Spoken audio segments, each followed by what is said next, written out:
So, guys, before I start, right? यहाँ पे एक statement लिखा हुआ है, आप देख सकते हैं अपनी screen के ऊपर. By 2040, 95% of the new vehicles sold would be fully autonomous. Okay, uh, that was the recent study, guys. I'll come to this study in today's session, and obviously, can you guys predict that what technology uh, these vehicles will have if they are fully autonomous? Fully autonomous means you don't need to control them, right? uh, they would be kind of a self-driving vehicles, you can say. So what technology they would be using, guys? What you say?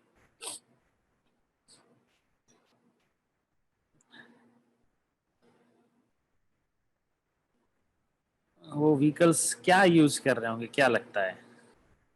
Dushyant कह रहा है कि sir lot of computer vision. Okay, लक्ष्य का कहना है कि sir reinforcement learning. Lavish का कहना है कि एआई की बातें होंगी. ओके,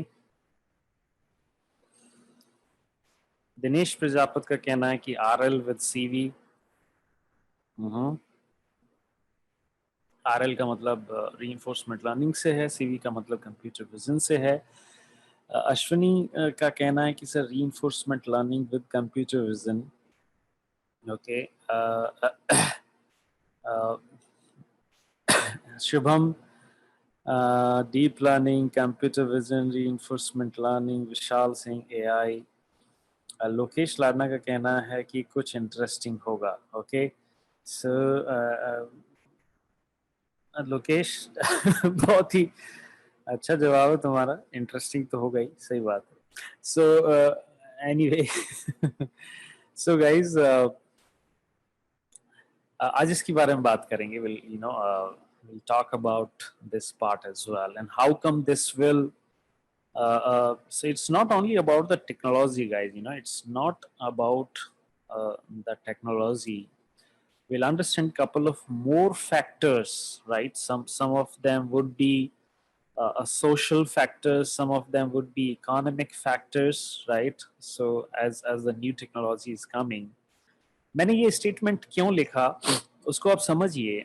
आज कौन सा साल चल रहा है? वो साल 2020 जिसमें कोरोना हम सभी को धो रहा है, राइट? सभी को. और आज के 20 साल की बात है कि 2040 में, ठीक है, तो मैं और सिल्वेस्टर सर तो सीनियर सिटीजन हो जाएंगे उस टाइम तक. और तुम लोग जो है उस स्टेट में होंगे जिस स्टेट में हम लोग आज हैं, राइट? तो गाइस, तुम्हारा फ्यूचर आज मैं और सिल्वेस्टर सर हैं.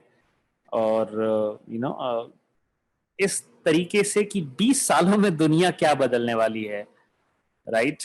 सो 20 सालों में जो दुनिया बदलने वाली है उसमें जो टेक्नोलॉजी का रोल है, आई थिंक आपको उस पॉइंट को कैच करना चाहिए कि किस तरीके से अगले 20 साल या 25 साल. अभी रिसेंटली टाटा सन्स के जो चेयरमैन हैं चंद्रशेखर, राइट, उन्होंने भी एक स्टेटमेंट रिसेंटली अभी दिया था कि अगले 25 सालों में India will become the AI hub of the world, guys.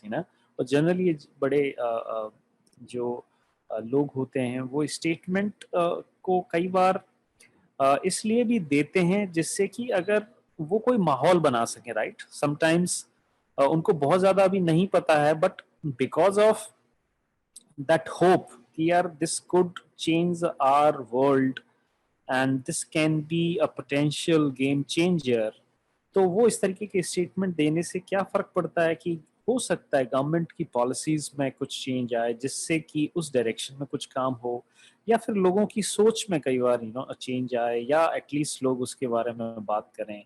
तो भी ये बड़े लीडर्स जो होते हैं जिनको कई बार हम लोग थॉट लीडर्स कहते हैं, वो इस तरीके के स्टेटमेंट जानबूझ के भी देते हैं जिससे कि आगे मैं उस डायरेक्शन में कुछ काम हो. अगर अभी इतना सेटिस्फैक्टरी लेवल की एक्टिविटीज अगर इंडिया में अभी नहीं हो रही हैं फिलहाल, चाइना इस पूरे मार्केट में, एआई के मार्केट में पर्टिकुलरली काफ़ी आगे है, right, even from developed nations like US and other countries.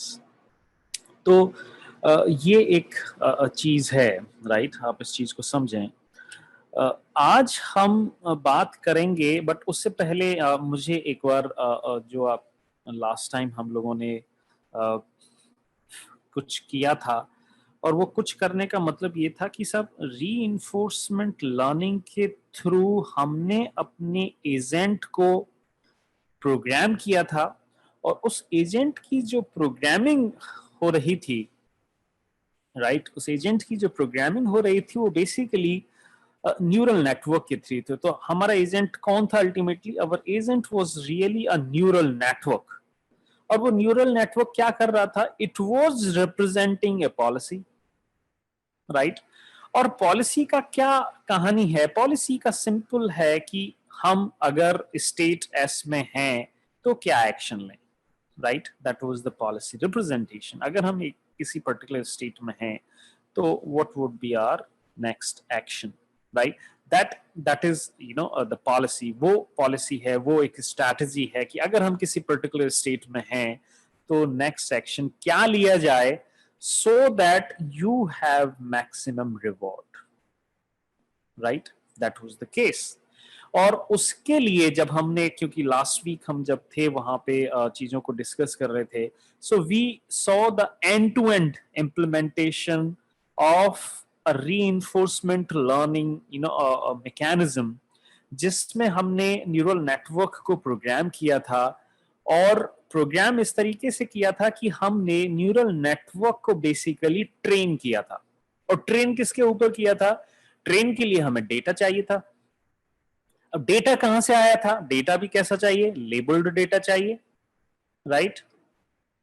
Data के अंदर क्या था? डेटा के अंदर सिंपली हम लोगों ने क्या किया कि जो हमारा एजेंट था, फ्रोजन लेक वाला एग्जाम्पल अगर आप समझें, राइट, फ्रोजन लेक एनवायरनमेंट जिसमें हमने फिलहाल उसको नॉन स्लिपरी बनाया था, right. So non slippery environment था उस केस के अंदर। और हमने क्या किया था, 4 एपिसोड चलाए थे अगर तुमको याद हो तो, राइट। एपिसोड 1 था, एपिसोड 2 था, एपिसोड 3 था, एपिसोड 4 था। एपिसोड 1 के अंदर हमें रिवॉर्ड 1 मिला था, एपिसोड 2 के अंदर भी हमें रिवॉर्ड 1 मिला था, एपिसोड 3 के अंदर रिवॉर्ड 0 मिला था, एपिसोड 4 के अंदर रिवॉर्ड 1 मिला था। और फिर वहां पे हमने क्या चीजें देखी कि साहब क्या स्टेट, क्या एक्शन, क्या रिवॉर्ड, क्या स्टेट, क्या एक्शन, क्या रिवॉर्ड, क्या एक्शन, क्या स्टेट, रिवॉर्ड, राइट। इस तरीके से हम फाइनली अपनी गोल तक पहुंचे थे। इस तरीके से हमने गोल अचीव किए थे, अगर आपको ध्यान है। State action reward, state action reward, state action reward. और ये ऑब्जर्वेशंस चल रहे थे, इन्हीं को हमने एपिसोड्स कहा था कि भाई एक एपिसोड 1 में कितने स्टेप्स रहे, एपिसोड 2 में कितने स्टेप्स रहे, एपिसोड 3 में कितने रहे, एपिसोड 4 में कितने रहे, राइट। और इन एपिसोड से ही हमने अपना एक ट्रेनिंग डेटा जनरेट किया था। और ट्रेनिंग डेटा जनरेट इस तरीके से किया था कि इस केस से, इन एपिसोड्स के थ्रू हमने ये चीज निकाल ली कि हमारे ट्रेनिंग डेटा के लिए फीचर कौन बनेगा? State, right. और लेबल कौन बनेगा गाइस? एक्शन। लेबल कौन बनेगा? एक्शन बनेगा। फीचर कौन बनेगा? स्टेट बनेगा। तो हमें अपने न्यूरल नेटवर्क को प्रोग्राम इस तरीके से करने की जरूरत पड़ी कि हमने उसमें जो भी डेटा दिया, जिसको हम लेबल्ड डेटा कह रहे हैं, उस डेटा में क्या था? स्टेट था और एक्शन था। State was working as a feature and action was working as a label. Once we trained that model, right, जब हमने उसको एक बार ट्रेन कर दिया, छोटा इतना डेटा फीड एक बार शुरू में उसको कर दिया था, उसके बाद वहां पे क्या अप्रोच चली? वो क्रॉस एंट्रोपी मेथड वहां पे लगा। और क्रॉस एंट्रोपी मेथड से वो सीखने लगा। और फाइनली जब वो ऑप्टिमाइज्ड हो गया, इसका मतलब हमारी पॉलिसी, हमारी स्ट्रेटेजी ऑप्टिमाइज्ड हो गई। और फिर वो क्या करने लगा? गिवन एनी स्टेट, अगर हम उसको कोई भी स्टेट देते तो वो हमें एक्शन जो है प्रिडिक्ट करके दे रहा था, राइट। सो इस तरीके का फाइनली चीज हुआ था कि क्रॉस एंट्रोपी मेथड के थ्रू आप किस तरीके से एजेंट को प्रोग्राम कर सकते हैं। इनिशियल में डेटा की जरूरत होती है, वो हमें वहां से मिला जब हमने उसके साथ कुछ एपिसोड्स खेले, जिससे कि हमारा फीचर और लेबल का जनरेशन हुआ। लेबल डेटा सेट कहलाया गया वो, जिसमें स्टेट और एक्शन थे। और उसके बाद तो फिर रीइंफोर्समेंट लर्निंग की जो एल्गोरिथम थी क्रॉस एंट्रोपी, उसके थ्रू उसने खुद को अपने आप को ट्रेन किया, राइट, और अपनी पॉलिसी को ऑप्टिमाइज किया। अगर आपको ध्यान हो गाइस, तो हमने उसमें जो रिवॉर्ड था, राइट, कब तक हम उस प्रोसेस को चलाते रहे थे। क्रॉस एंट्रोपी मेथड की जो एल्गोरिथम थी वो कब तक चलती रही थी, जब तक चलती रही थी जब तक हमारा रिवॉर्ड 0.8 के लेवल तक नहीं पहुंच गया था, राइट। चलता जा रहा था, चलता जा रहा था, चलता जा रहा था, चलता जा रहा था। जैसे ही हम लोग इस थ्रेशोल्ड पे पहुंचे, उसने ट्रेनिंग पार्ट या मेथड को बंद कर दिया था, क्रॉस एंट्रोपी वाले को। और फिर उसके बाद हमने अपने एजेंट को यूज किया था, तो वो काफी जगह सक्सेसफुल भी रहा था और काफी एक दो केसेस में वो फेल भी हुआ था, अगर आपको याद हो तो, जब हमने वो कोड के थ्रू भी उस चीज को समझा था।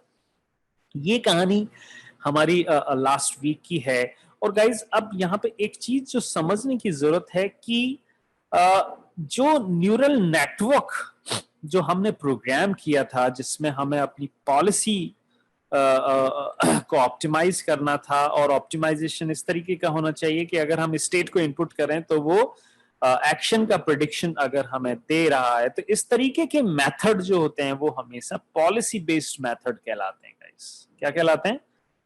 Policy based methods. They are called as policy based method, right. आने वाले फ्यूचर सेशंस में एक चीज जो मैं मतलब इस पे क्यों फोकस कर रहा हूं, राइट, ये गाइज यहां तक क्लियर है, आगे की बात मैं फिर करूंगा। एक बार मुझे आप बताएं फीडबैक अपने बारे में। Is that clear guys? Okay, Lavish Singh, yes. Ashwini, Nishu, Vishal, Dushyant, Sapna, okay, cool guys, अभिषेक, हाँ ठीक है। सो ये चीज यहाँ पे है। अब गाइस यहाँ पे देखिए, हम रीइंफोर्समेंट लर्निंग में बेसिकली दो तरीके की एल्गोरिथम्स के बारे में चर्चा करेंगे, जिसमें हम ऑलरेडी एक के बारे में चर्चा कर चुके हैं लास्ट वीक में, जिसमें था कि साहब एक तो होते हैं पॉलिसी बेस्ड मेथड्स, राइट, और जो क्रॉस एंट्रोपी मेथड था वो पॉलिसी बेस्ड मेथड था।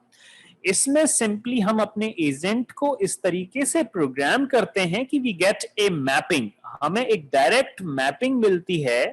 अब वो मैपिंग किस तरीके से मिलती है कि साहब मैं अगर उसको स्टेट दूं अपने एजेंट को या अपने न्यूरल नेटवर्क को, तो वो क्या प्रेडिक्ट कर दे? सीधा एक्शन प्रेडिक्ट कर दे। तो इसीलिए हमने क्रॉस एंट्रोपी मेथड यूज किया था, राइट। सो ये जो तरीका है वो पॉलिसी बेस्ड मेथड कहलाता है, और cross entropy was one of the examples we had around this policy. So ये कहलाते हैं पॉलिसी बेस्ड मेथड्स।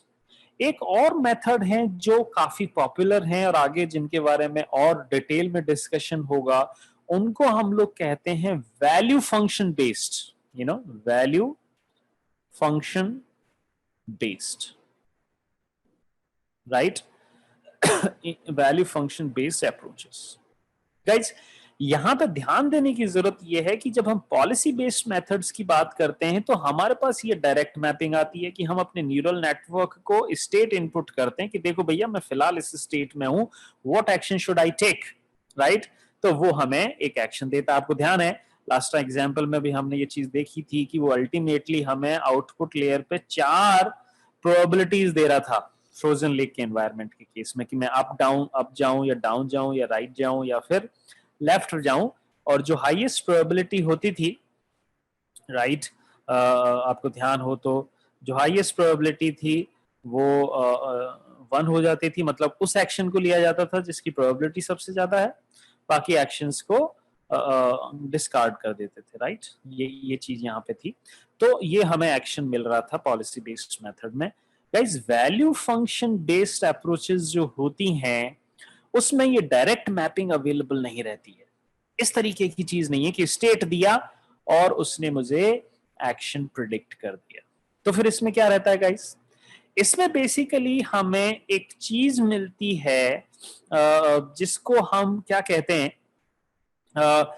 एक चीज का मतलब है कि हमें एक वैल्यू फंक्शन मिलता है इसमें एक, right, we get a value function.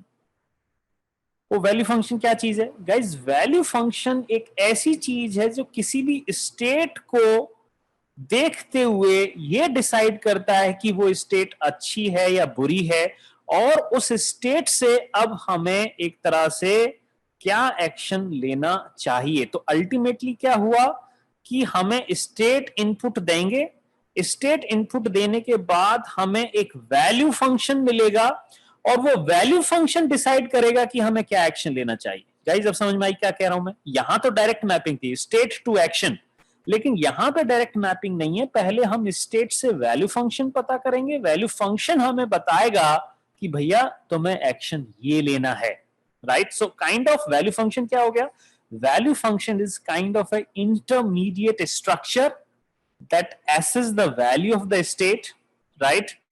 और उस इंटरमीडिएट स्ट्रक्चर से we will drive the action. इसका मतलब value function will decide the action, and sometimes this data or this value function is also known as q value।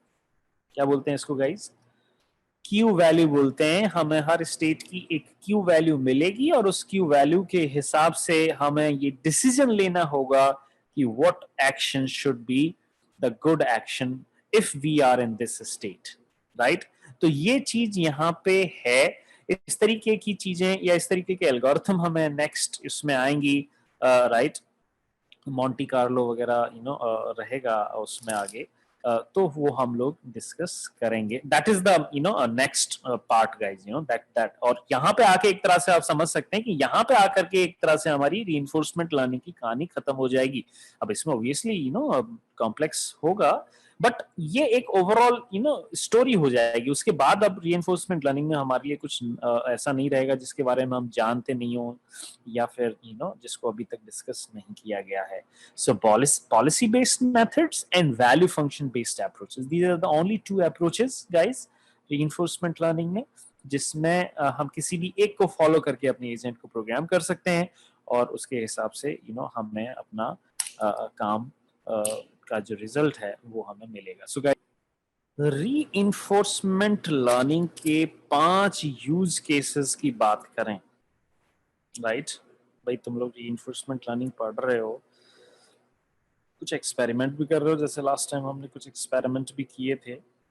Now guys अब हम आज आगे की चर्चा करते हैं कि हमारा जो आज का जो डिस्कशन है as per the syllabus, right, आज हम बात करेंगे कि सब कुछ केस स्टडीज के बारे में अगर हम जानें, right, some of the case studies, और उन केस स्टडीज में हम ओब्वियसली रीइंफोर्समेंट लर्निंग की बात करेंगे। 4-5 चीजों को हम लोग देख सकते हैं। पहला, AI based games, AI based games guys, एक चीज तो ये चर्चा हुई। एक यूज केस है कि बहुत सारे कंप्यूटर गेम्स की मैं बात कर रहा हूँ या मोबाइल गेम्स की बात कर रहा हूँ जहाँ पे एआई का बहुत ज्यादा चलन है, ठीक है। फिर है robotics for industrial automation, robotics for industrial automation, एक चीज ये चर्चा, ये एक केस स्टडी है, बहुत इंटरेस्टिंग पार्ट है। फिर है तीसरा है, एक है ड्राइवरलेस कार, इसके बारे में चर्चा होगी। फिर है एयरक्राफ्ट कंट्रोल, एयरक्राफ्ट कंट्रोल, एक तो ये हो गया। और एक है robot motion control, robot motion control. ये 5 यूज केसेस हैं मोटे मोटे, जहां पे रीइंफोर्समेंट लर्निंग का काफी इस्तेमाल हो रहा है आज की उसमें। और इसमें ऑब्वियसली टेक्नोलॉजी का काफी यूज है, and not even the individual players or small players, even the big companies like Google, like Tesla, like Siemens, like Hitachi, like Qualcomm, right? Um, or any other company, maybe IBM as well, right? So वो इन platforms में, इन products में, in research में, इन चीज़ों में वो काफ़ी investment कर रहे हैं। तो एक अगर हम मोटा मोटा बात करें कि सब ये जो गेम वाली कहानी क्या है, तो उसको हम ऐसे समझ सकते हैं गाइस। देखिए, यहाँ समझो कि अगर हम एआई गेम्स की ही बात करें,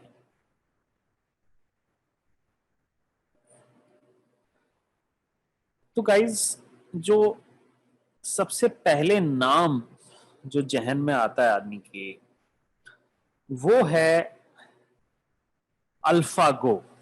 यू नो वो है अल्फा गो। अल्फा गो, राइट, जो है वो 2016 की बात है। इन 2016 गाइस, अल्फा गो को डेवलप किया गया गूगल के डीप माइंड में। डीप माइंड उनका एक आरएल का प्लेटफॉर्म है, अगर आप बात करो तो, राइट। रीइंफोर्समेंट लर्निंग को यूज करते हुए उन्होंने अल्फा गो, राइट, करके एक गो प्लेयर बनाया। मतलब वो गेम खेलता है, गो का गेम खेलता है, ठीक है, गो गेम होता है एक। और जब अल्फा गो को खिलाया गया किसके अगेंस्ट में, उस टाइम का एक टॉप प्लेयर था गाइस, ली सिडॉल। ओके, आप सर्च कर सकते हैं, ली सिडॉल करके एक टॉप प्लेयर था, गो प्लेयर। ओके, एंड वो लगभग 4 दिन का इवेंट था guys. The event was around 4 days long, and AlphaGo ने ली सिडॉल को बीट किया था, right. So AlphaGo won the game, ठीक है। और अब इसमें जो सबसे इंटरेस्टिंग जो चीज है गाइस, वो ये है, जिसको हम टेक्नोलॉजी के वर्ल्ड में या डेवलपमेंट में एक तरह से अल्फा गो क्या है। अल्फा गो एक तरह से गाइस नॉन प्लेयर कैरेक्टर है। क्या है guys? Non player character. So what is the non player character? Non player character का मतलब है कि कोई प्लेयर नहीं है, कोई ह्यूमन प्लेयर नहीं है जो जो खेल रहा है आपके साथ, राइट। वो एक मशीन है। तो ली सिडॉल के, तो ली सिडॉल तो कौन हो गया? Human, a player character. But AlphaGo was a non player character. It's a kind of agent guys. ये हमारा एजेंट है एक तरह से, this is our agent. Reinforcement learning की अगर पर्सपेक्ट कंटेक्स्ट में बात करें, so AlphaGo was a trained agent guys, जिसने ली सिडॉल को 4 दिन में हराया, राइट। और इसके जो नॉन प्लेयर कैरेक्टर्स हैं, राइट, उसमें बेसिकली उन्होंने एआई को यूज किया। They used artificial intelligence, right. Obviously RL को ही यूज किया है। और उसमें भी वो लोग क्या कर रहे हैं कि कैसे उन्होंने अपने एजेंट को ट्रेन किया गाइज। उन्होंने 3 अप्रोचेस के थ्रू अपने एजेंट को ट्रेन किया। दे यूज 3 अप्रोचेस। ओके, 2 ही कहेंगे, 3 तो नहीं कहेंगे, बट ठीक है, मैं 3 लिख देता हूं। एक तो उन्होंने क्या अप्रोच लिया? मिस्टेक से सीखना। गलती की है, पनिशमेंट, रिवॉर्ड एंड पनिशमेंट है ना आरएल। मिस्टेक से सीखना। दूसरा किससे सीखना? अपने सक्सेस से सीखना। आपने टारगेट को सक्सेसफुली अचीव कर लिया है, पॉजिटिव रिवॉर्ड, ठीक है।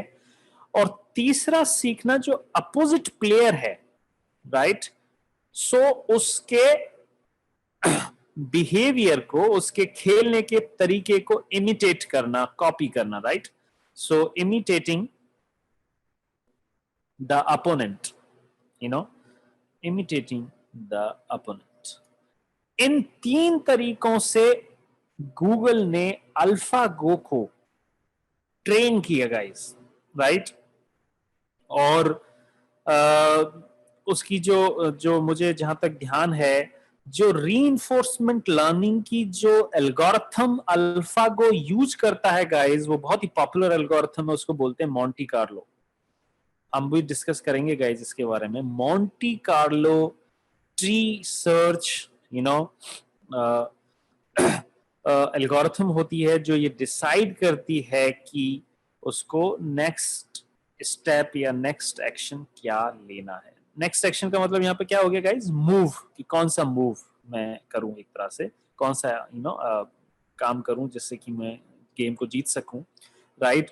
और guys as of now the AlphaGo has around 30 million moves, guys, 30 million different moves का पैटर्न उसके पास है गाइज। अभी तक की जो ट्रेनिंग उसके पास हो चुकी है, 30 million moves, a huge data, right? So that was AlphaGo, guys. AlphaGo के बारे में ये कहानी है। ये गूगल का एक गेम है, आप उसके साथ खेल सकते हो और कोशिश करिए, आप उसको हरा सकते हैं या फिर नहीं हरा सकते। That is there, right. तो ये 2016 से इस पे काफी काम हो रहा है, काफी मीडिया में भी इसने पब्लिसिटी बटोरी थी उस टाइम पर।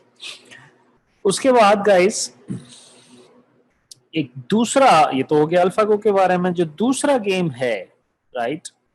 गेम तो मैं उसको नहीं कहूंगा, वो एक प्लेटफॉर्म है गाइस, दैट इज प्लेटफॉर्म जो कि पूरा एआई बेस्ड या आरएल बेस्ड है, IBM Watson, guys, right. And basically IBM Watson को मेडिकल सर्विसेज के लिए सबसे ज्यादा यूज किया जाता है। मेडिकल सर्विसेज के लिए कि कोई एमआरआई है, उस एमआरआई को दिखा करके हम आईबीएम वॉटसन से पूछ सकते हैं कि क्या इसमें कोई कैंसर के सिम्टम्स आपको दिख रहे हैं, कैंसर का कुछ ऐसा लग रहा है कि इस एमआरआई के हिसाब से पेशेंट को कैंसर है या नहीं है, राइट। ये काफी पॉपुलर रहा था। आईबीएम वॉटसन ने वो इनिशियल ट्रेनिंग जो है वो मणिपाल हॉस्पिटल के साथ की थी, राइट। सो मुझे अभी भी ध्यान है, ये 3 साल पहले की बात है। सो मणिपाल हॉस्पिटल, नॉट जयपुर वाला, साउथ में जो उनका मेन मणिपाल हॉस्पिटल है। सो मणिपाल हॉस्पिटल के साथ आईबीएम वॉटसन ने काफी काम किया था। और मणिपाल हॉस्पिटल के पास जितनी भी एमआरआई इमेजेस थी रिलेटेड टू ऑन्कोलॉजी, ऑन्कोलॉजी मतलब कैंसर वाली जो चीजें होती हैं उनको ऑन्कोलॉजी कहा जाता है। सो वहां से उसको काफी ट्रेन किया गया था guys, right. And medical services में काफी यूज किया जाता है। आईबीएम वॉटसन के बेस पर ही आईबीएम ने एक एजेंट बनाया था गाइस, राइट। और वो एजेंट क्या गेम खेलता है, जियोपार्डी। जियोपार्डी एक गेम है गाइस, आई थिंक स्पेलिंग से या उससे कुछ रिलेटेड है वो। सो उसने आईबीएम वॉटसन ने किसको हराया था गाइस, उस टाइम के जो टॉप प्लेयर्स थे, Brad Rutter, okay, and Ken Jennings, okay. So ये दोनों को उसने हराया था गाइस। ये भी काफी पॉपुलर मीडिया में उस टाइम पे काफी चीजें उस टाइम पे आई थी। So IBM Watson was playing Jeopardy against 2 human opponents. वो एक साथ दो के साथ खेल रहा था, right. And obviously IBM Watson defeated the 2 world champions. Actually, both of these, uh, Brad Rutter and Ken Jennings, they all were uh, kind of champions, right? And ये 2011 की बात है, it was in 2011, यहाँ पे है, ठीक है। उसके बाद अगर हम बात करें, जो तीसरा गेम है जो काफी यूआई को यूज करता है गाइस, इट्स यूजेस एआई। वो तीसरा गेम है हमारे पास, जो केस स्टडी में आएगा, वो है डार्क फॉरेस्ट, डार्क फॉरेस्ट करके। And dark forest was again, ये गो प्लेयर ही है गाइज। It is also go player like AlphaGo, okay, and this has been developed by Facebook, guys, you know it has been developed by Facebook. इसका जो पहला version आया था guys, you know the version 1 जो था वो डीप लर्निंग पर्टिकुलरली CNN को use करता था guys, you no convolutional neural network को यूज करता था। बट इसका जो वर्जन 2 आया है गाइज, यू नो वर्जन 2 जो आया है, डार्क डार्क फॉरेस्ट 2 कहते हैं उसको guys. It uses, you know, again a deep learning mechanism or deep learning technology, और अभी उसमें भी कौन यूज हो रहा है, मॉन्टी कार्लो ही यूज कर रहे हैं। So Monte Carlo approach is used guys, you know ये यहाँ पे मॉन्टी कार्लो हमारे उसमें आएगा, हम लोग इसके बारे में पढ़ेंगे, ठीक है। सो एक गेम ये है हमारे पास। चौथा जो गेम है गाइस, अगेन AI बेस्ड है, उसका नाम है deep blue guys, you know deep blue. ये IBM की तरफ से है, इट्स फ्रॉम IBM, और चेस प्लेयर है, you know it's a chess player game, right. और 2016 में इसको यू नो ह्यूमंस के अगेंस्ट में टेस्ट किया गया था। Dark forest has been tested against a professional human player in 2016। एक इनका कोई कुछ वर्ल्ड चैंपियनशिप होती है, उसको UEC कप कुछ कहते हैं, राइट। यहाँ पे है ये कहानी है इसकी।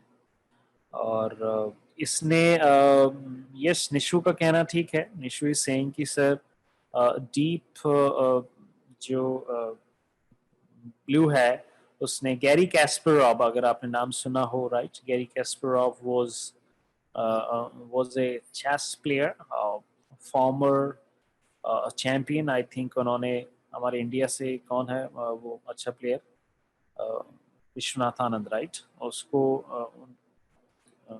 कुछ गेम में उसको भी हराया हुआ है, मतलब काफी क्लोज फाइट रहती है। But I think Garry Kasparov has more you know won then the Anand Vishwanath. तो ये चीज है यहाँ पे गाइज। एक और गेम है जो काफी AI के ऊपर बेस्ड है। उस गेम का नाम है गाइज फियर। याद सुना है क्या किसी ने fear? No, that is the game, right. एक कंपनी है मोनोलिथ प्रोडक्शन करके, उन्होंने बना रखा है इसको, Monolith Productions. I think they make lot of games. So Monolith Production है गाइज। एंड इसमें जो AI का यूज है वो ये है गाइज कि जो एनवायरनमेंट वहां पे क्रिएट हो रहा है, तो जो AI पावर्ड एनिमीज हैं, मतलब जो तुम्हारा दुश्मन है जिसको तुम्हें मारना है या उसको हराना है, right. So they are all AI powered enemies, right. AI powered enemies, right. and what exactly the AI powered enemies का मतलब ये है guys कि these AI powered enemies can cleverly use the environment, right. जैसे finding the cover behind tables, opening the doors, right, doing something. So जो environment create हो रहा है वो पूरा डायनेमिक है, क्योंकि आपने देखा होगा जब कोई गेम खेलता है, जैसे मैं दो लोग अगर सेम गेम खेल रहे हैं तो उन दोनों का खेलने के तरीके से एनवायरनमेंट चेंज होता रहता है गेम का, राइट। तो वो जो डायनेमिक्स है उस एनवायरनमेंट को खेलने की, उसी को यूज कर रहा है तुम्हारा एनिमी जो AI पावर्ड है, राइट। सो ये भी एक काफी पॉपुलर गेम अपने उसमें है। दूसरे गेम्स भी हैं, हाफ लाइफ करके गेम है, हैलो एक गेम है, राइट। इसमें जो चर्चा करनी चाहिए जिस गेम की, जो ओपन सोर्स है, आप चाहो तो अपने किसी एप्लीकेशन में उसको इंटीग्रेट कर सकते हो गाइज, वो है स्टॉकफिश। स्टॉकफिश करके एक है। ये एक free and open source chess engine है guys, it's a free and open source chess engine. Chess engine का मतलब क्या है गाइज? ये प्लेयर है अपने आप में। आप चाहो तो इसको UI, मतलब आप UI खुद का बनाओ, चेस का गेम कैसे खिलवाना है वो आप डिसाइड कर सकते हो, राइट। ये एक प्लेयर हो गया, प्लेयर ए हो गया, बी हो गया, वो टर्न कैसे होगा, वो पूरा ऐप आप बना सकते हो, लेकिन आपको उसका लॉजिक लिखने की जरूरत नहीं है। Behind the seen you can use Stockfish, right? Stockfish को इंटीग्रेट कर सकते हो आप अपने उसमें, तो आपको वो सब कहानियां करने की जरूरत नहीं पड़ेगी कि आप खुद का एक एजेंट बनाओ, खुद का आरएल की टेक्निक लगाओ या कुछ और लगाओ. You just have to create the UI part and you can integrate a stockfish into that. So this is also and ये काफी बहुत पॉपुलर ओपन सोर्स इंजन है गाइज. so ये कुछ गेम्स थे जिनके बारे में हम ये कह सकते हैं कि these games are using reinforcement learning techniques और AI techniques guys. एंड इनको हराना बड़ा डिफिकल्ट है, difficult to beat them, right? And they all learn, right? वो सब सीखते हैं अपनी मिस्टेक से, अपनी सक्सेसेस से, या फिर जो प्लेयर जो उनके अपोजिट में खेल रहा है उसके बिहेवियर को पहचान करके, उसके उसके एक्शंस को इमिटेट करके. ये चीज यहाँ पे हुई है. So guys, ये किसी ने खेला क्या फियर? मुझे बताएगा कोई? Has someone played this game, Fear?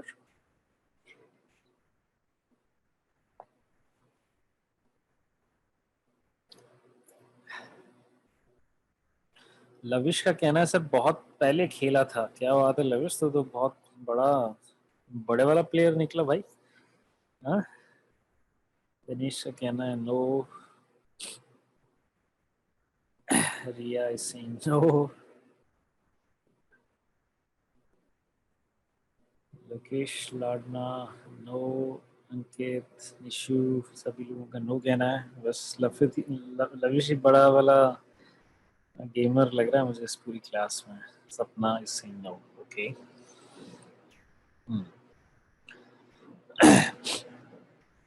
तो ये तो हमारा उस AI पावर्ड गेम की जो हम बात कर रहे थे वो हुआ, AI पावर्ड गेम. अब ऐसे ही गाइज जो इंडस्ट्रियल रोबोट्स होते हैं, राइट? इंडस्ट्रियल रोबोट्स की अगर हम बात करें तो वहां पे भी इंडस्ट्रियल रोबोट्स भी बहुत ज्यादा RL का यूज कर रहे हैं गाइज. Industrial robots.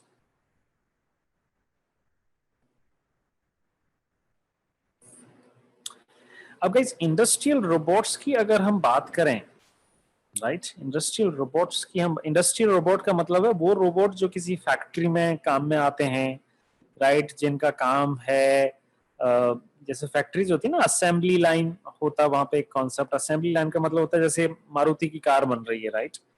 तो उसमें क्या होता है कि एक ही आदमी सब कुछ नहीं करता. किसी ने सिर्फ टायर फिट कर दिया, फिर नेक्स्ट आदमी उसमें बोल्ट फिट कर देगा, फिर नेक्स्ट आदमी उसके बोल्ट को टाइट कर देगा, फिर चौथा आदमी कुछ और कर देगा, राइट? ऐसे एक एक करके, राइट? इस तरीके से उसको असेंबली लाइन हम लोग बोलते हैं. कोई भी एक आदमी कोई एक स्पेसिफिक काम ही करता है, राइट? किसी ने बोनट पे कुछ कर दिया, किसी को स्प्रे करना है, किसी को स्क्रू डालना है, किसी को कुछ और करना है, किसी को लाइट फिट करनी है. तो वो जो गाड़ी है वो धीरे धीरे उस असेंबली लाइन पे मूव होती रहती है. शुरुआत उसके पहले किसी आइटम की फिटिंग से होगी, फिर उसमें नेक्स्ट आइटम फिट हुआ, फिर नेक्स्ट हुआ, फिर नेक्स्ट हुआ. ऐसे वो गुजरती जाती है स्टेप से, और फाइनली जाकर के आपको बाहर एक पूरी असेंबल्ड कार मिलती है. इस तरीके से ये काम होता है. सो उसको हम लोग असेंबली लाइन कहते हैं. और उसमें पूरा जो आदमी जो काम कर रहा है उसका एक फिक्स जॉब है. तो ऐसे जॉब को हम रोबोट से रिप्लेस कर सकते हैं क्योंकि उसका काम बहुत फिक्स है, राइट? उसको यही करना है सुबह से शाम तक, राइट? 8 घंटे की अगर उसकी शिफ्ट है तो उसको सुबह से शाम तक वही काम करना है. तो इंडस्ट्रियल रोबोट्स का काफी उसमें यूज है. और जैसे जितनी भी बड़ी कंपनीज हैं, सिमंस हो गया, हिताची हो गया, राइट?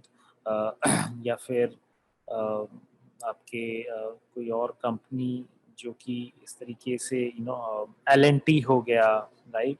ये जितनी भी कंपनीज हैं वो इस तरीके के रोबोट्स बनाती हैं.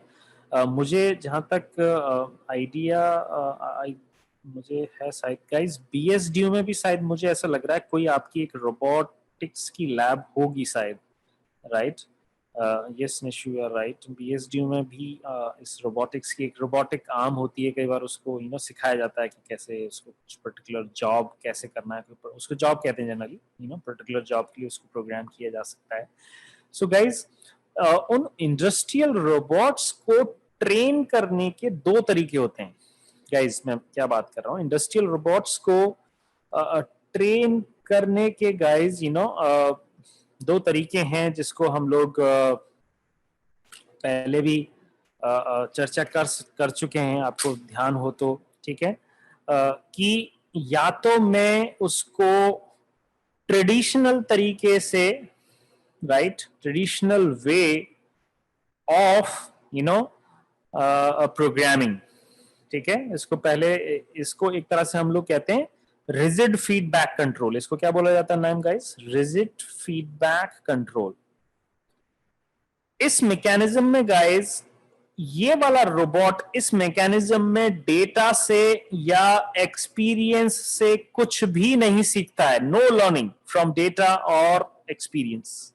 इसका मतलब वो पहले से ही उसको फिक्स एक तरह से कर दिया गया कि तुझे यही काम करना है, और वो ओवर द टाइम डेटा से या एक्सपीरियंस से नई चीज कुछ भी नहीं सीखता है। इसको sometimes guys rigid feedback control कहते हैं, या फिर इसका एक और नाम होता है जिसको हम लोग कहते हैं फनल कंट्रोल। फनल कंट्रोल, इसमें रीइंफोर्समेंट लर्निंग का कोई यूज नहीं है गाइस। दूसरा तरीका हो गया आरएल का, रीइंफोर्समेंट लर्निंग को यूज किया जाए। और आरएल में भी आपको पता है कि दो तरीके हैं। कौन से तरीके गाइस? एक तो पॉलिसी बेस्ड तरीके से काम किया जा सकता है, राइट, जिसमें हम को पॉलिसी बनानी है, उसको ऑप्टिमाइज करना है, और उस पॉलिसी के बेस पर हम स्टेट अगर इनपुट दें तो एक्शन आना चाहिए, राइट। मतलब अगर मैं उसको बता दूं कि स्टेट ये है तो रोबोट को एक्शन लेना चाहिए, वो ये एक्शन करेगा। या फिर हमारा कौन से guys? Value based, right. So value based, तो उस केस में क्या होता है, हर स्टेट का एक क्यू वैल्यू होगा, उसकी वैल्यू फंक्शन होगा उसका, राइट, और उस वैल्यू फंक्शन से डिसाइड होगा कि क्या एक्शन लिया जाए। Both ways are there, right. So ये एक तो हो गया ट्रेडिशनल तरीका गाइस, और एक ये हमारे पास रीइंफोर्समेंट लर्निंग वाला तरीका। बेस्ट रिजल्ट के लिए हमें दोनों को जाना पड़ता है, right, to get the best results guys. कुछ चीजें ट्रेडिशनल और कुछ चीजें न्यू टेक्नोलॉजी को यूज करते हुए, आरएल वगैरह को यूज करते हुए ये काम करना।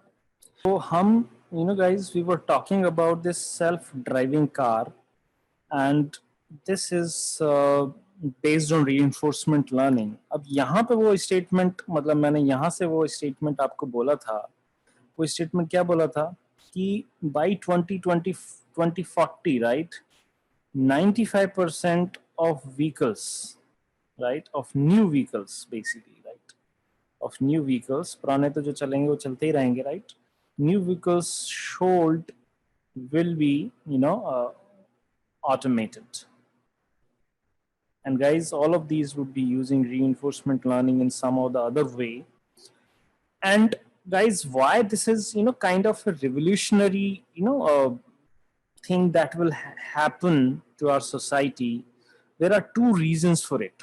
इसके दो कारण हैं कि ये क्यों एक न्यूज इंपॉर्टेंट मानी जाए। उसके पीछे न्यूज है गाइस,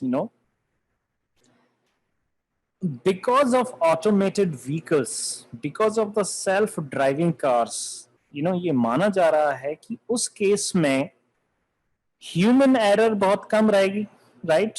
सो ह्यूमन एरर के जो चांसेस हैं, बिकॉज अब who is driving the car? Obviously machine is driving the car, agent is driving the car, a software system is driving the car. So human error के जो chances हैं वो कम हो गए, minimized हो गया। और जितने भी ज्यादातर रोड पे जो एक्सीडेंट होते हैं गाइस, वो किस वजह से होते हैं? ह्यूमन एरर की वजह से ही तो हो रहे हैं accident most of the time, right. नींद आ गई है, या फिर रेड लाइट को नहीं देखा, ब्रेकर को नहीं देखा, कुछ तो कहानी है, राइट। सो बहुत सारी चीजें यहाँ पे हैं। सो अब ये माना जा रहा है कि अगर ऐसा होता है तो it will save every year guys, it will save 1.25 million lives. इतने लोग होंगे जो अब एक्सीडेंट में नहीं मरेंगे। अदरवाइज एक एवरेज काउंट ये था कि हर साल आपको मालूम है हिंदुस्तान में भी रोज जो हाईवे पे जो जो डेथ है, वो एक्सीडेंट बहुत ज़्यादा होते हैं हाईवे पे इंडिया में. सो 1.25 million lives can be saved from traffic accidents, guys. It will save. So automated vehicle will save around 1.25 million lives every year from traffic year. और अगर हम इस चीज की बात करें कि 1.25 मिलियन लोग अगर बचेंगे, तो ऑन एन एवरेज गाइज ये तो हो ही गया कहानी. दूसरा, ट्रैफिक का जो कंजेशन है या फिर जो दूसरी चीजें हैं, उनमें भी काफी सुधार होने वाला है. और particularly for US people, it will give 3 extra years in lifetime, guys. It will give 3 extra years in lifetime, जो अभी किस में जाता है, ट्रांजिट में या ट्रैवल करते हुए जो जा रहा है, उससे हम 3 साल अपने जीवन के बचा सकेंगे. अब आप सोच लो उन 3 साल में आप क्या कर सकते हो, right? What you can do.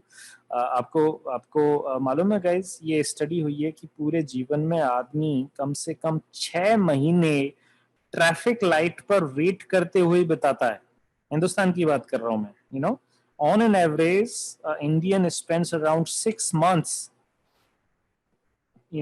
just keep waiting on a traffic signal. 6 महीने on an average, right?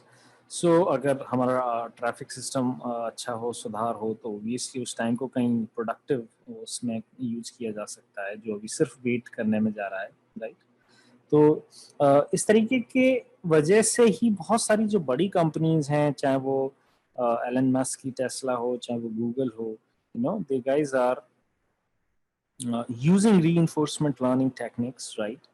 जिसमें आपको पता है कि स्टेट क्या है, एक्शन क्या है, रिवॉर्ड क्या है, वो सारी चीजें आपको यहाँ पे पता हैं, राइट?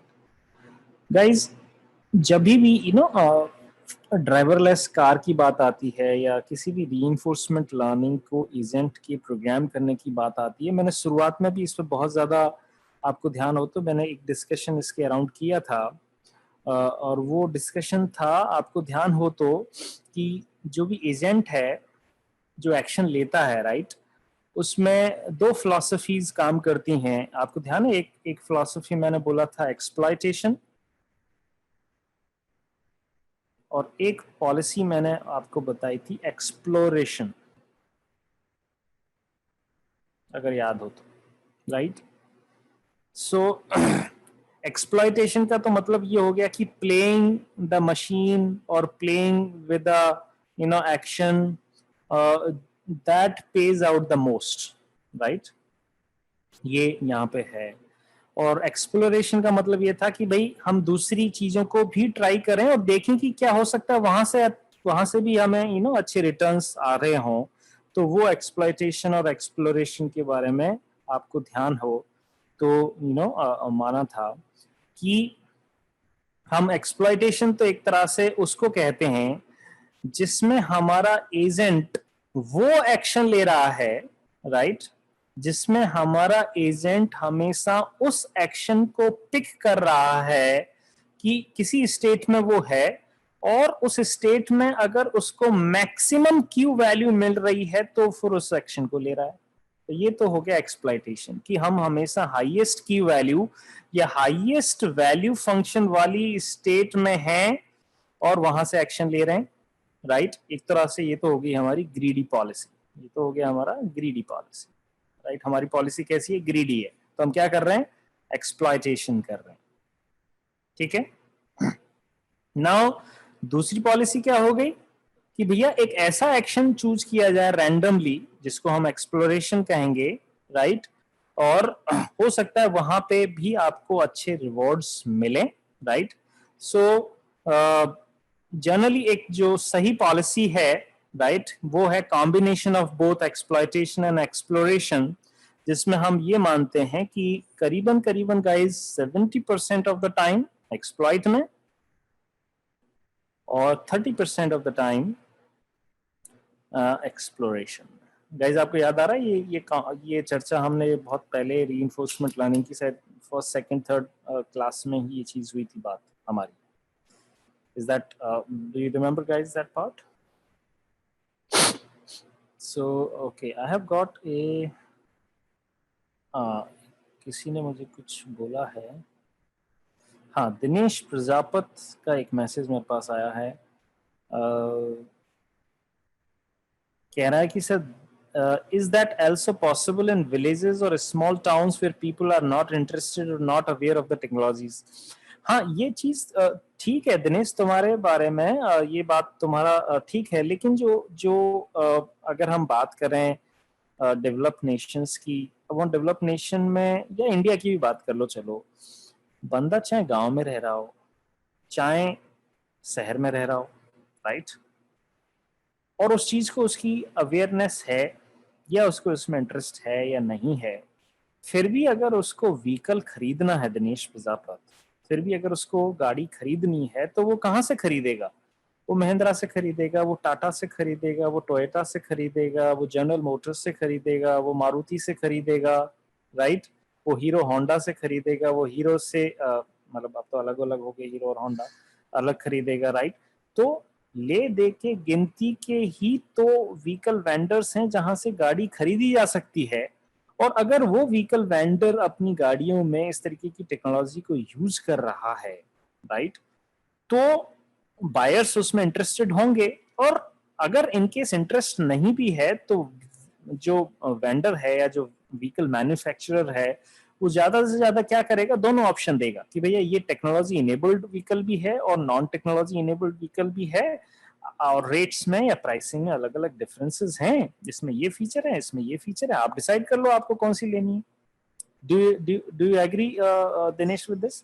तो अब गांव वाला चाहे अवेयर हो चाहे नहीं हो, शहर वाला चाहे अवेयर हो चाहे नहीं हो, कि भैया पल्सर के अंदर एंटी ब्रेकिंग डिस्क लगी हुई है, उसको क्या बोलते हैं, कुछ तो ऐसा नाम उसका रहता है, एड में वो दिखाते भी रहते हैं, राइट. अब गांव वाले के पास या मेरे पास या शहर के पास अगर पैसा है और उसको खर्च करना है व्हीकल पे, तो उससे उसको कोई लेना देना नहीं है कि अंदर उसमें क्या कैसे वो सब काम हो रहा है. उसको तो सिंपली ये है कि यार गाड़ी चलाने में मजा आना चाहिए, गाड़ी चलाने में कन्वीनियंट होनी चाहिए, राइट. और जो भी नॉर्मल चीजें हैं उनके बारे में वो ज्यादा सोचता है, उसको टेक्नोलॉजी से क्या लेना देना है. ये तो मैन्युफैक्चरर के लिए है कि उसको वो टेक्नोलॉजी डिप्लॉय करनी है या नहीं करनी. दिनेश,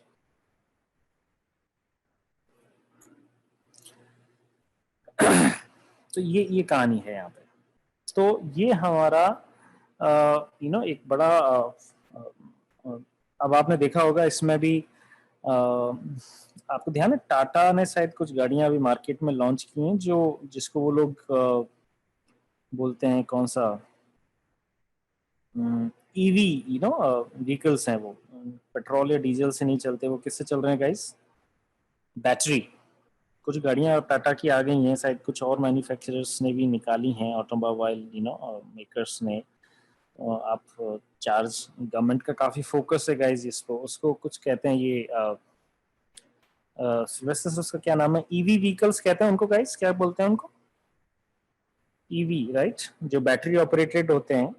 गवर्नमेंट एक बहुत बड़ा नेटवर्क भी सेटअप कर रही है, चार्जिंग स्टेशंस लेके आ रही है जगह जगह पे, क्योंकि चार्जिंग स्टेशंस की बहुत ज्यादा जरूरत पड़ेगी गाइस इन केस अगर आप बैटरी ऑपरेटेड व्हीकल्स के थ्रू करते हैं काम, राइट. तो बीच में ही अगर रुक जाए तो आप उसको पहले ही टाइमली चार्ज कर लो, राइट. ये चीज है, तो वो यहाँ पे भी रहेगा, राइट. उसके बाद हमारे पास नेक्स्ट क्या है, let's talk about that guys.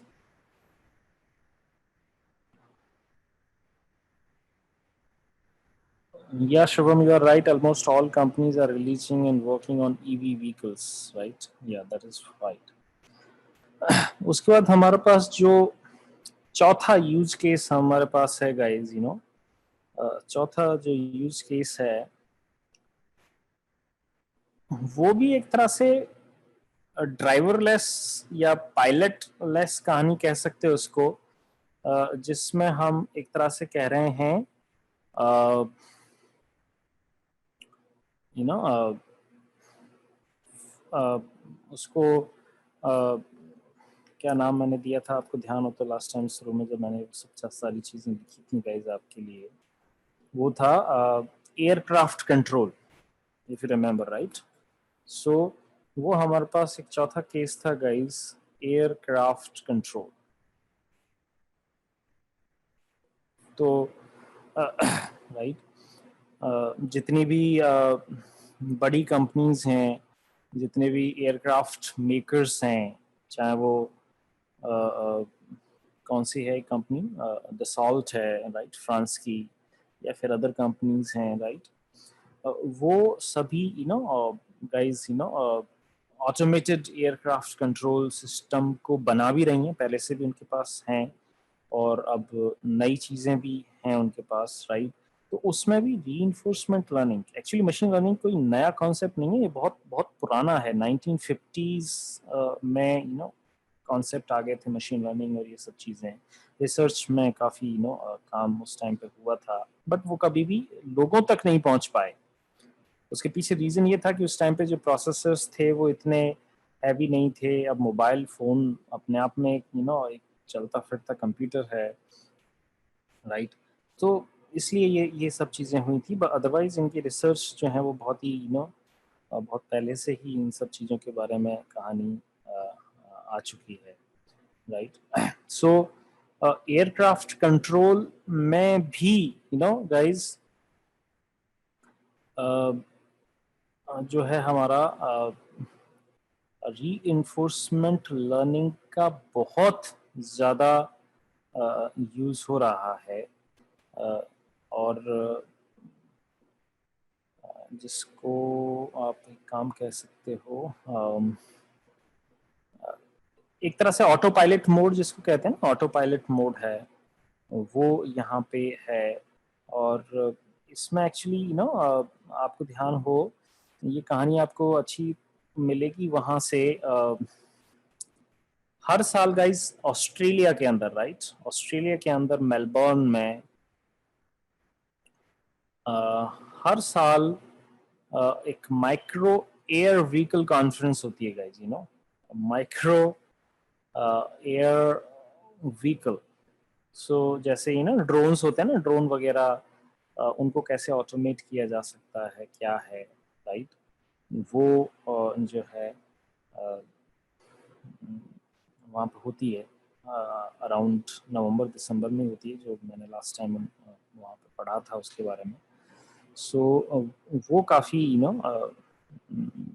वहाँ पे काफ़ी मैन्युफैक्चरर्स आते हैं और नई नई टेक्नोलॉजी को यूज़ करते हैं, तो वहाँ पे डिस्प्ले होता है। वो लोग, आपको ध्यान है इंडिया में भी एक बेंगलोर में एयर शो होता है शायद, जहाँ पे अलग अलग कंपनीज अपने प्रोडक्ट्स को दिखाती हैं, एयरफोर्स के लिए क्या बनाया है, डिफेंस के लिए क्या बनाया है, वहाँ पे हर साल होता है वो बेंगलोर के अंदर।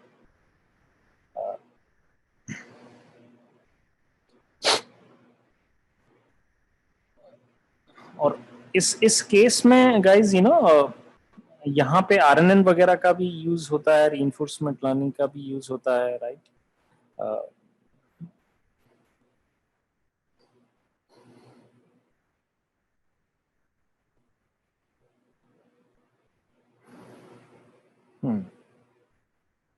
विशाल का कहना है कि sir auto pilot AI based है।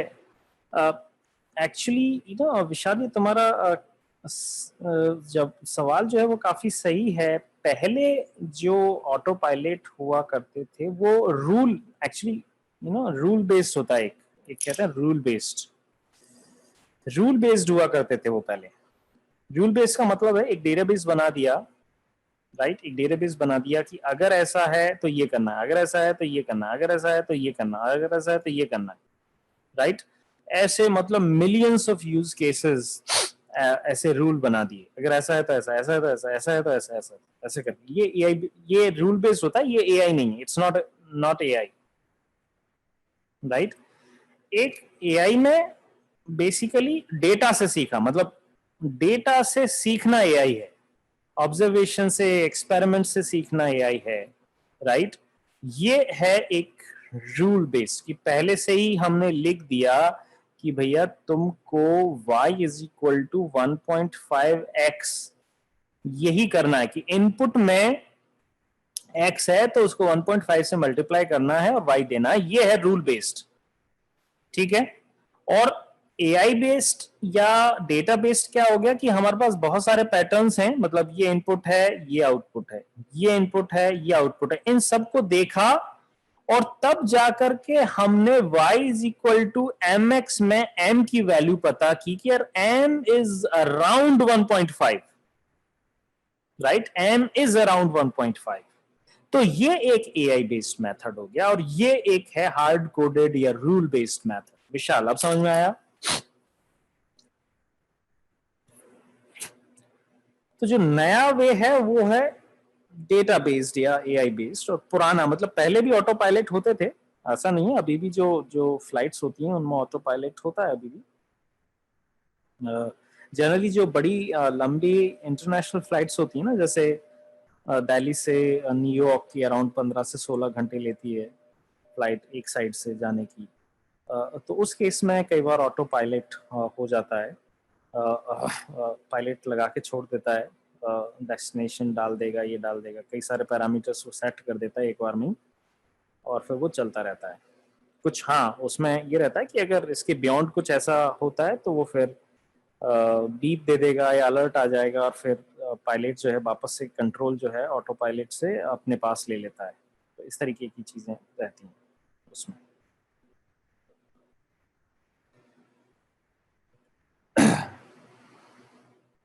सो गाइज ये एक चीज थी, और लास्ट जो हमारा जो पार्ट था उसमें वो था कि robot motion control, you know, जो फिफ्थ पार्ट जो था गाइज, जो फिफ्थ यूज केस एक तरह से आपके सिलेबस का हिस्सा है, वो है रोबोट मोशन कंट्रोल। बेसिकली जितने भी रोबोट्स होते हैं गाइस उसमें हर जॉइंट पे रोबोट जो भी होता है ना, जहां जहां से भी उसका मूवमेंट हो सकता है, यहाँ पे या उसके हाथों में, या उंगलियों में, ये सब जगह वो लगे रहते हैं गाइस, मोटर्स लगी रहती हैं, जिसको डीसी मोटर कहते हैं। और डीसी मोटर का क्या अच्छा है, डीसी मोटर को अगर आप पावर देते हो तो उसको प्रोग्राम कर सकते हो कि कितने डिग्री एंगल पे उसको घूमना है, मूव करना है, right. So angle you can specify that. तो उस हिसाब से पूरा रोबोट जो है वो इन डीसी मोटर्स के बेस पे ही चलता है, राइट। पूरा रोबोट कितना मूव करना है, कितना शिफ्ट होना है, क्या करना है, ये सारा चीजें जो है उस पर होती हैं। और ये तो एक्शन हो गया कि मुझे कितना मूव करना है, बट उस एक्शन का जो डिसीजन है वो रीइंफोर्समेंट लर्निंग के थ्रू आप लेके आ सकते हो। So you can train the robot कि कौन सा मूवमेंट कैसे करना है, क्या नहीं करना है, ये कहानी वहाँ पर रहती है। जैसे कि तुम्हें अगर मैं एक चीज समझाऊं, let's talk about this guys, एक काम करते हैं। जैसे मान लीजिए एक रोबोट है, इसको इसको यहाँ दिखाता हूँ। देखो इसमें एक रोबोट तुमको दिख रहा है,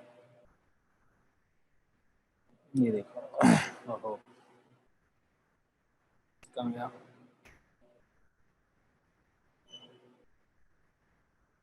ये देखो, ये रोबोट का काम सिंपली क्या करना है कि ये इसके पास एक फ्राई पैन है, और इस फ्राई पैन में एक क्या करना है, लेट से पराठा है, पराठा पड़ा हुआ है, जैसे घर पे मदर पराठा बनाती है आप लोगों के लिए। तो ये फ्राई पैन है और इसमें एक पराठा पड़ा हुआ है, पराठा मान लो, कुछ भी मान लो। और अब रोबोट का काम ये है कि इस पराठे को उसको फ्लिप करना है। फ्लिप का मतलब जैसे घर में होती है ना, आपने देखा होगा बाहर भी रोड पे जो पराठा बनाने वाला बंदा होता है या कुछ और होता है, वो एकदम बहुत कलाकारी से उसको फ्लिप करता है, राइट, बिना कुछ बिगाड़े हुए सामान या बिखेरे हुए। सो फ्लिपिंग टास्क है, तो उसको फ्लिप करना है, इस रोबोट का काम है। तो इसकी ट्रेनिंग इसको कैसे देनी है, राइट? और अब इसको ऑब्वियसली हमें बहुत सारे ऑब्जर्वेशंस देने पड़ेंगे, बहुत सारे हमें उसको एक तरह से ट्रेन करना पड़ेगा, तब जाकर के। और ये बहुत कॉम्प्लेक्स टास्क है, ये लगता है इजी, लेकिन इट्स कॉम्प्लेक्स टास्क। तो उसको किस तरीके से, what should be the way guys, उसका एक बहुत बड़ा मैथमेटिकल मॉडलिंग है। और अब आप देखो यहाँ पे इस तरीके का, ये इसका जो मैथमेटिकल स्ट्रक्चर है वो किस तरीके से बन रहा है। यहाँ पे देखो कि इनिशियल में, this is the initial position of your paratha, let's say, right, और पैनकेक। तो यहाँ पे ऐसे ऐसे ऐसे ऊपर गया, ऊपर गया, ऊपर गया, ऊपर गया, राइट। सो ये है, गया गया, एंगल चेंज हो रहा है, स्पीड चेंज हो रही है, यहाँ से यहाँ से यहाँ से वापस से वो ऐसे ऐसे ऐसे ऐसे ऐसे, ऐसे करके। सो ये इसको पूरे को ऑब्जर्व करना, पूरे को ट्रैक करना, और फिर जाकर के मॉडल को ट्रेन करना, ये सारी चीजें यहाँ पे हैं। तो इस तरीके से उसको हमें ऑब्वियसली ट्रेन करना पड़ेगा। तो ऐसी ऑब्वियसली इसका क्या बनेगा गाइस, कोई बता सकता है? इस प्रॉब्लम स्टेटमेंट का हमें क्या बनाना पड़ेगा? एनवायरनमेंट हमें पता है, एक्शन क्या लेना है वो पता है, रिवॉर्ड क्या चाहिए वो हमें पता है गाइस। इसका मार्कअप डिसीजन प्रोसेस के थ्रू, राइट? हर मार्कअप डिसीजन प्रोसेस में क्या होता है? स्टेट, एक्शन, रिवॉर्ड, प्रोबेबिलिटी, ना बहुत सारी चीजें उसमें टपल्स में रहती, वही चीज यहाँ पे होगी। ठीक है guys, bye bye, take care.